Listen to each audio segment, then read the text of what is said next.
Ada pertanyaan sampai di sini?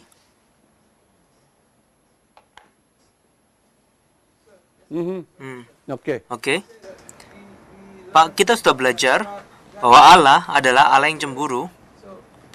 Jadi, tolong jelaskan tentang Allah Bapa dan Roh Kudus. Karena nama Yesus itu memiliki sekitar 100 nama. Tapi di Alkitab, itu hanya sedikit menjelaskan tentang nama Allah Bapa. Saya sudah beritahu mengapa. Mengapa nama Yesus adalah sekitar 100, tapi mengapa nama Allah begitu sedikit? Saya sudah bilang, Dia adalah Allah yang tidak kelihatan. Tidak perlu baginya untuk mengungkapkan segala macam namanya, karena kita tidak berhubungan langsung dengan Allah Bapa. Dalam kehidupan kita sehari-hari, kita berhubungan dengan siapa? Dengan Tuhan Yesus. Tapi ketika kita berdoa kepada Yesus, lihat sini, ketika kita berdoa kepada Yesus saja, itu bukan berarti hanya Yesus yang menerima doa. Allah Trinitas menerima doa itu juga di waktu yang sama. Tapi hanya Tuhan Yesus itu yang berinkarnasi seperti kita, supaya kita dapat berhubungan dengan Tuhan. Jadi dia itu seperti perwakilan. Oke? Perwakilan dari Allah Bapa. Jadi sekarang kita berkata, oh, dia adalah Allah maksimum yang dapat berhubungan langsung dengan kita. Itu sebabnya dia adalah Tuhan kita. Tentu saja Allah Roh Kudus selalu menemani Yesus. Mengapa? Karena dia adalah rohnya. Ketika kita berdoa kepada Yesus, ketika kita berdialog dengan Yesus, selalu Allah Roh Kudus bersama-sama dengan Yesus.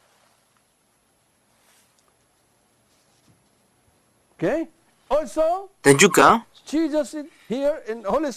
Allah Roh Kudus juga itu perwakilan siapa?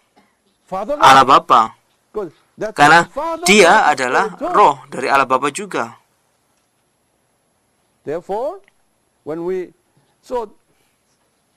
Jadi Allah Roh Kudus dan Allah Yesus hanya mereka saja yang dapat kita akses.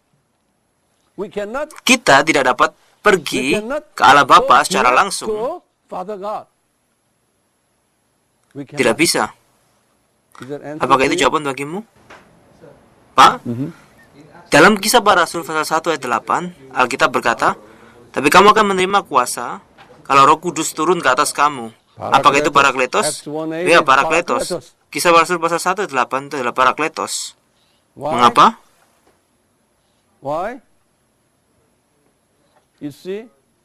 Kalian lihat, Kisah Para Rasul pasal 1 ayat 8.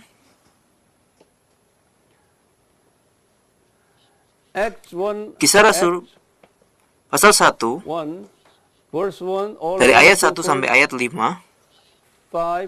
di sini.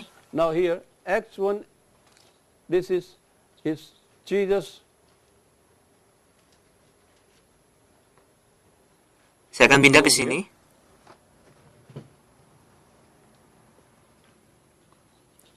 Lihat ke sini. Yesus mati dan setelah 3 hari dia bangkit. Oke. Dan berapa hari? 40 hari dia habiskan waktu di bumi. Oke. Setelah kebangkitannya,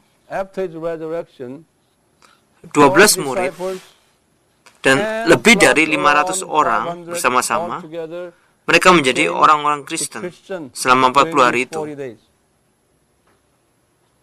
yang menyaksikan kebangkitan Yesus. Mereka menjadi orang Kristen. Jadi 1 Korintus pasal 5 ayat 3 sampai 5. Kita akan belajar itu nanti. Sekitar 600 orang itu menjadi orang Kristen. Itulah sebabnya Yesus memberi mereka amanat agung sebanyak 5 kali selama 40 hari itu. Amanat agung yang kelima adalah Kisah Para Rasul pasal 1 ayat 8. Pada hari yang ke-40, setelah dia selesai dalam Kisah Para Rasul pasal 1 ayat 8, kemudian dia naik ke surga. Oke? Jadi dia sedang berbicara kepada orang Kristen yang sudah menerima pneuma. Ke-600 orang ini, mereka sudah menerima pneuma di dalam diri mereka. Mereka adalah orang Kristen. Dan Yesus berkata, oke, sekarang kalian berdoa, nanti Allah Bapa akan memberi kalian Parakletos. Jadi ketika kalian menerima Parakletos, maka dia akan menolong kalian untuk mencabut setiap akar-akar pahit di dalam hati kalian. Baru setelah itu kalian dapat pergi dan memberitakan Injil. Tanpa mencabut setiap akar-akar pahit dan mengubah karakter-karakter kalian, kalian tidak akan bisa pergi.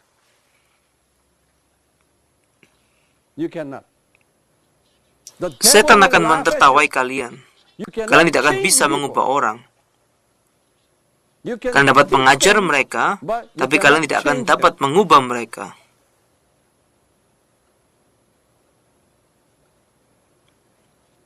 Mengerti? Ya. Pak, dalam Yohanes pasal 14, speak louder. Before what?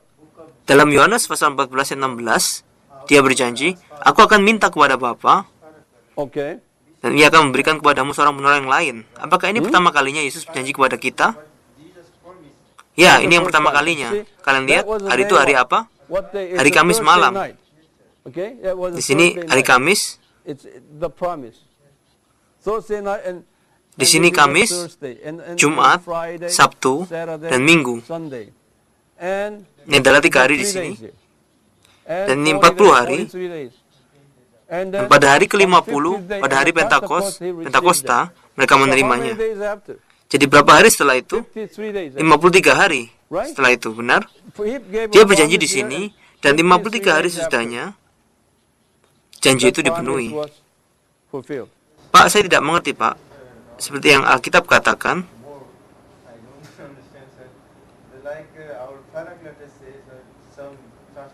bahwa dia adalah konselor kita, penghibur kita, guru kita, dia mengajari kita di mana saja jika kita mengundang dia. Why? Because when Parakletos comes in us, Mengapa? Karena ketika Parakletos datang kepada kita, tujuan dari Parakletos datang kepada kita adalah sederhana, yaitu untuk membersihkan akar-akar pahit dalam hati kita. Maka kalian akan menjadi, sewaktu kalian dibersihkan dari karakter kalian yang kotor, maka kalian akan menjadi guru yang hebat. Pak, pertanyaan saya itu, pada hari itu, apa maksudnya pada hari itu? Pada hari sebelum Yesus disalibkan, Parakletos waktu itu, dia tidak ada dalam dunia ini, seperti pada zaman perjanjian lama.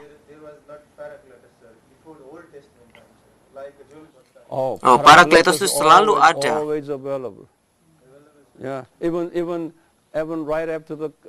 Maka setelah penciptaan, kalian tahu itu? Kalian lihat dalam Kejadian pasal 1 ayat 1, Tuhan menciptakan langit dan bumi. Dan ayat kedua, bumi belum berbentuk dan gelap gulita, tapi Roh Kudus melayang-layang. Itu berarti waktu itu bagaimana mengundang Parakletos?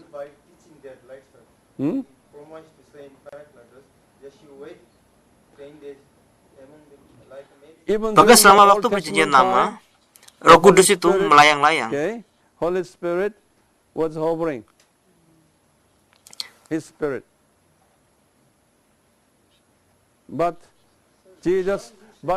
Tapi kalian belum dapat diselamatkan. Kalian belum bisa menjadi anak-anak Tuhan selama masa perjanjian lama. Mengapa? Because Karena Yesus Jesus belum did mati. not die. Okay? They are practicing. Jesus did Yesus not belum die. mati. Only Hanya the darah blood of Yesus Jesus yang membuat will kita make menjadi you orang Kristen. Christian. Pak, di dalam Kejadian pasal 1 ayat 2 dikatakan, pada mulanya Roh Kudus melayang-layang di atas permukaan bumi. Ya. Itu berarti Roh Kudus sudah melayang-layang sejak semula, bahkan sebelum penyaliban Yesus. Tentu saja. Of course. Ya, tentu saja. Yeah. Pak, saya teringat sebuah ayat, mungkin dari kitab Yohanes, yang berkata bahwa Yesus mengembusi murid-muridnya. Yesus melakukan apa? Jesus what?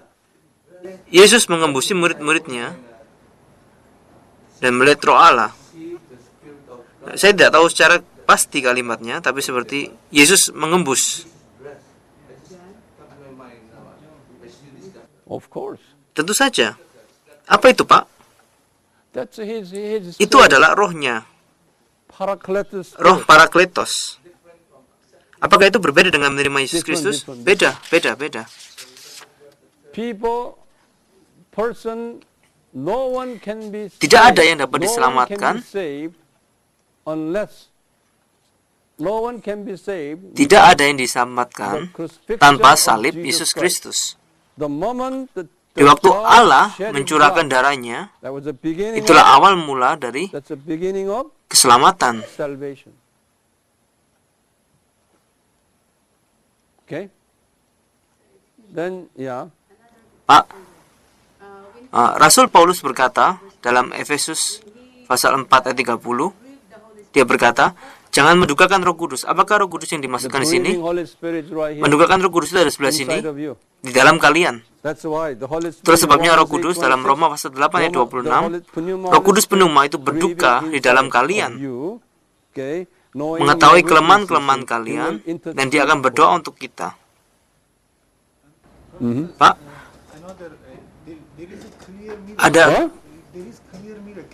ada keajaiban yang terjadi pada para pendeta dan kadang-kadang pada para teolog dan kepada para profesor. Bahkan di kampus ini, suatu pagi saya dan saudara Abraham kita sedang berdiskusi tentang predestinasi. Dan profesor yang mengajar kitab Roma datang ke kelas, dia memberitahu kita, pagi tadi pertanyaan itu muncul di pikiran saya tentang predestinasi. Dan saya merenungkannya dan saya mendapat jawabannya dan saya akan beritahu kalian.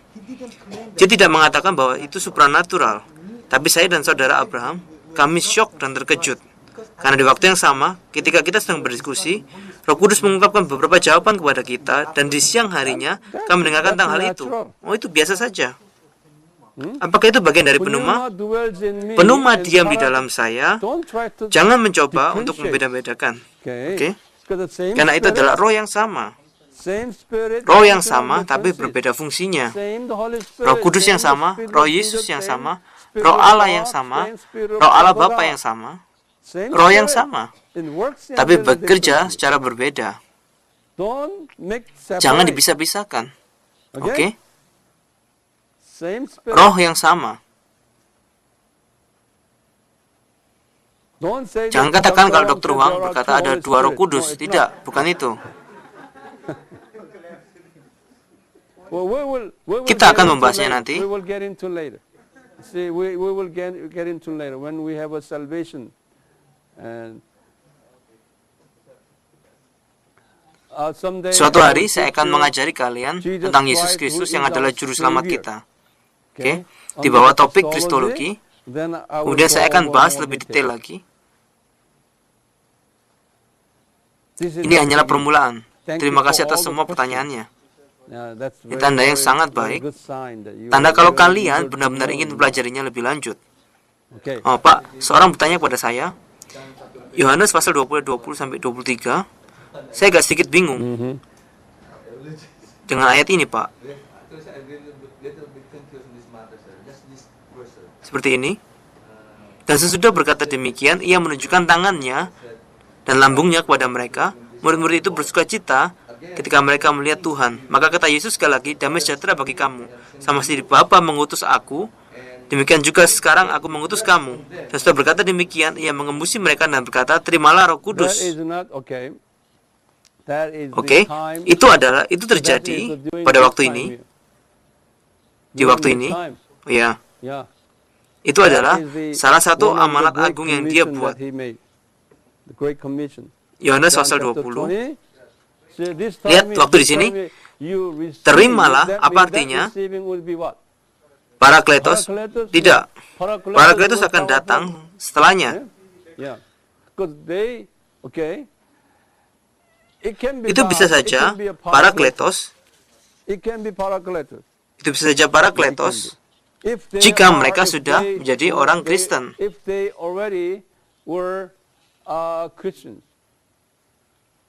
Tapi orang-orang yang Yesus hadapi sekarang, jika mereka orang Kristen, dengan kata lain, mereka sudah menerima penuma sebelumnya, maka Yesus berkata, terimalah Parakletos.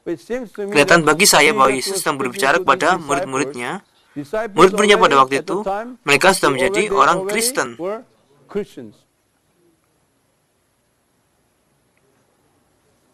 Karena itu terjadi setelah kebangkitannya. Oke. Pak, coba lihat ayat ini. Ini sangat sulit bagi saya. Sulit gimana? Jika kamu mengampuni orang, dosanya akan diampuni. Jika kamu tidak mengampuni mereka, mereka juga tidak akan diampuni. Oh, itu normal. Bahkan dalam doa Bapa kami dikatakan, ampuni kesalahan kami, seperti kami juga mengampuni orang yang bersalah kepada kami. Kalian harus mengampuni dosa orang lain, supaya dosamu diampuni. Itu sama. Itu buat orang Kristen.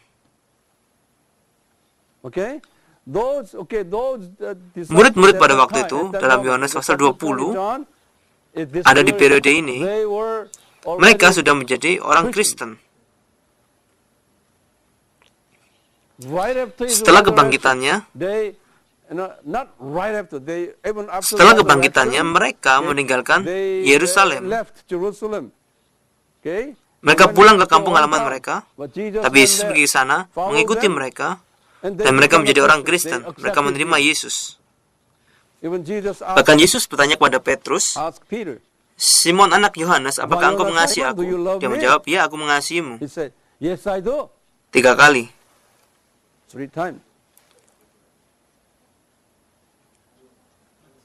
Pak, di sini dikatakan, jika aku memaafkan, maka dosaku akan diampuni. Di sini bagian yang membingungkan. Jika kamu tidak memaafkan mereka, mereka tidak akan diampuni. Ya benar, itu perkataan yang sama. Yesus berkata, jika kamu tidak mengampuni dosa orang lain, maka dosamu juga tidak akan diampuni.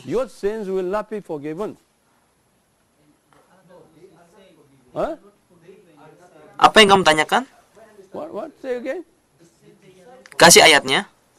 Yohanes pasal 20, ayat 21 sampai 23. Pasal 20 ayat 21 sampai 23.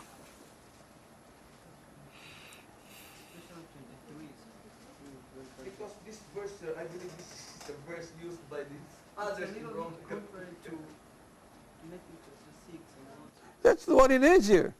If you forgive the Jika sins of kalau anyone, kamu mengampuni dosa orang, dosanya diampuni. that means it's the same. Itu artinya sama. If you forgive, Jika saya mengampuni dosanya, if you forgive my brothers, if I forgive his sins dosa of di him dalam will be dia itu akan forgiven. diampuni. He will be Dia forgiven. akan diampuni. Okay? Oke? If you retain the Jikalau kamu sins menyatakan of dosa any, orang itu tetap they have ada, been retained. dosanya In other tetap words, ada. if you do not forgive Dengan kata them, lain, jika kita tidak mengampuni Okay. dia, and they will maka keep dosa the sin. mereka masih ada terus dalam mereka. And also, Dan juga, he continues dia melanjutkan later, kemudian, my sins, dosa saya, since I do karena not saya tidak forgive mengampuni dosa his sin orang against lain me. terhadap saya. Okay? Oke, Listen. dengarkan.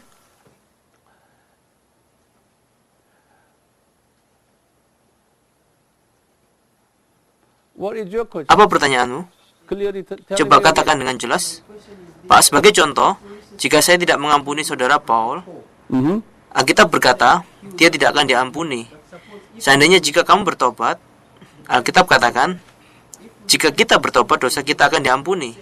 Tapi di sini katakan, jika kamu tidak mengampuni dia tidak akan diampuni. Terus pertanyaan saya, bagaimana jika Paul bertobat? You see, this is what my Alkitab Bible saya said berkata this. seperti My ini. Bible said this. Ini cerita yang sama. Same story.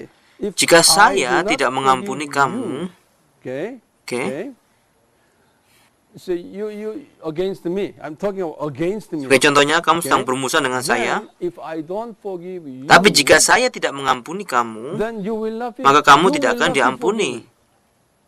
First of all, Itu yang pertama. see now here. Lihat, You committed kamu sin berbuat against dosa me. terhadap saya. Sin remains Dosa in itu you, ada dalam kamu. right? Benar? Because you committed sin Karena kamu against berbuat me. dosa terhadap saya. Okay? Oke? But my job is, Tapi tugas saya my adalah job is, I will forgive you. untuk mengampuni kamu. Then your sin Maka will be dosamu forgiven. akan diampuni. Because you committed Karena kamu sin berbuat against dosa me. terhadap saya. Okay? Oke? It remains in you. Dosa but itu tetap I ada say, dalam kamu. okay, Tapi I will jika saya forgive you. berkata, saya Then mengampunimu, your sin will be maka forgiven. dosamu akan diampuni. And no more sin Tidak in ada you. lagi dosa di dalam kamu. Nothing to do with you. Tidak ada hubungannya dengan kamu. Here. Okay? Then if I don't Jika saya do tidak that, melakukan hal itu, your sin will maka still dosamu remain masih in you. tetap ada dalam kamu. In the same Dengan way, cara yang sama, in the same way, this is the way. Since I karena saya membantu I help removing your sins untuk away, melepas dosamu, God said, Tuhan berkata, okay, oke, I will aku akan remove melepas your sins, dosamu. my sins. Dosa saya. I am not on. See, you are not the only one. Lihat, kamu bukan satu-satunya orang yang berbuat dosa terhadap saya. See, Kalian lihat, I am also saya juga orang sinner. berdosa. Okay. Oke? So, Jadi Jesus Yesus will remove akan melepas my dosa sins. saya. See, this Kalian is a lihat, short sentence, kalimat ini but sangat pendek, overall tapi mengandung Bible semua teaching. ajaran Alkitab. So, as you look Sewaktu at the kalian melihat context, konteksnya, not only this jangan hanya melihat isi particular teksnya saja. text. Pak, apa hubungannya antara menerima Roh Kudus dengan kitab Timothy, 1 Timothy? See, when you Ketika receive kalian menerima Parakletos, okay, oke, you are kalian able akan to have mampu, the kalian akan power ada to kekuatan forgive untuk sin. mengampuni dosa. See, when Ketika Parakletos comes masuk in di dalam you, hati kalian, it will dia akan cleanse membersihkan your hati heart, kalian, okay? You will dan kalian akan receive menerima kuasa willing yang power, bersedia, okay? Grace, kasih karunia and dan belas mercy, kasihan, able to forgive untuk dapat mengampuni orang yang the bersalah sinner kepada who is kita. against me. Then, Tetapi, if you jika don't kita do tidak it, melakukannya, his sin still dosanya remain masih in tetap him, ada dalam dia, benar? right? Tapi Then itu that juga will akan affect mempengaruhi you saya too. juga. Yesus Jesus berkata, say, "Hei, kamu You juga got this much sin. mempunyai dosa Go. seperti itu. Okay? You Kamu go pergi ahead dan and ampuni release that dosanya, sin, then maka I aku will juga release akan your mengampuni sin. dosamu." Itu That's adalah the prinsip principle. dasarnya. But you need Tapi to kalian receive butuh Parakletos Parakletos untuk melakukan hal itu. in order to do that.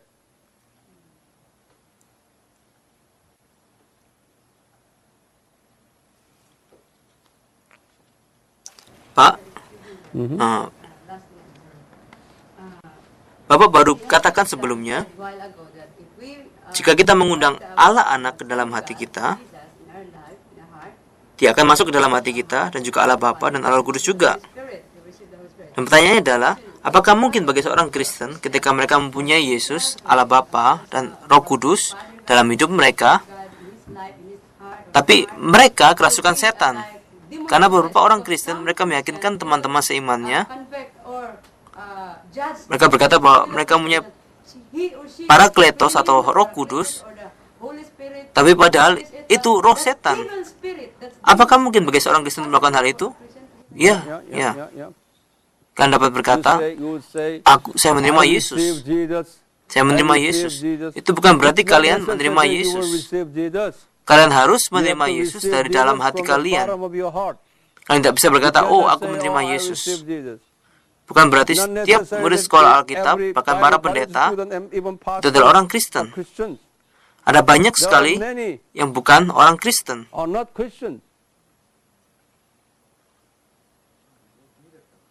Bahkan mereka mengadakan mujizat. Yesus berkata, aku tidak tahu siapa mereka. Saya tidak tahu tentang kalian. Bagaimana kita bisa mengetahuinya? Dari gaya hidup kalian. Oke? Yeah. Menghasilkan buah. Dan orang-orang berkata, oh, dia lebih buruk dari kita, yaitu dia itu murid sekolah Alkitab, bahkan pendeta, tapi gaya hidupnya lebih buruk daripada kita. Dia benci orang-orang, dia suka berbicara yang buruk tentang kita, selalu berkata kotor, gaya hidupnya juga kotor. Kita nggak bisa lihat perbedaannya. Maka kemungkinannya dia bukan orang Kristen. Kemungkinannya dia bukan orang Kristen. Kemungkinannya. Oke? Atau orang Kristen tapi masih duniawi, bayi Kristen. Itu yang saya tidak tahu. Tapi saya dapat melihatnya. Bagian itu akan saya ajarkan pada kalian di kemudian hari. Ini agak sedikit rumit, tapi suatu hari kita akan ada kesempatan untuk berbicara. Kalian lihat video saya, ada banyak sekali pengajaran tentang hal ini. Kalian masuk ke dalam situs web. Pak, kami tidak ada internet, Pak.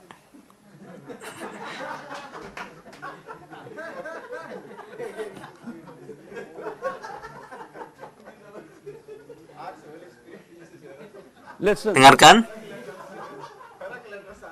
Abraham tidak punya peralatan elektronik semacam itu. Tidak ada perangkatan elektronik. Kamu Abraham juga kan?